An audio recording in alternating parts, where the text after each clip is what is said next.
Hello, si ibon ni Chupayng to, no? So, nandito kami, nagbakasyon, kasama rin ang aming mga ibon. Ay, Lintek, Tumae, holiday sa inyo. Ito, nasa Batangas kami, pero kasama namin yung mga critical namin mga ibon. Of course, yung aming favorite na big boss sa mga ibon.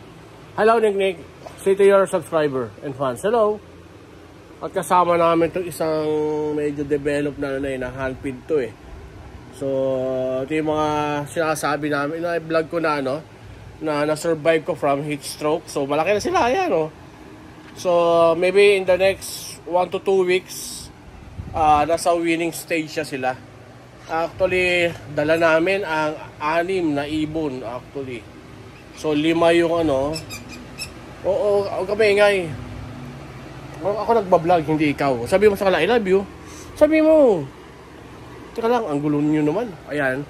So, ano yan, Albion, pero Lutino yan, no? Ang ganda ng kulay niyan. Mag-e-evolve pa kulay niyan. Ito ba isa pa makapal na mukha. Aray, masakit. Next, tell me, hello, subscriber. Say, I love you. I love you, sir. I love you. I love you. You said, I love you. Wag, Nick. Ay, ang gulo. Ang gulo.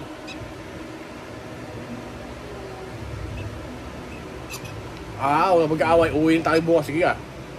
Sobrang rin bakasyon nyo. Nick, no. So, yan na po. So, kasama pa rin namin mga ibon namin. And of course, dito rin ang aming boss ng mga ibon. Si Isha. Hello. Hi. Ayan. Boss ng mga ibon yan.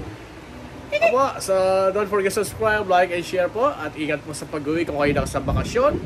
At ingat po sa mga heat stroke sa inyong mga pets. Kagaya nito. Kaya mga spoiled brat ng mga lintik na mga ibon na to. Okay, bye-bye!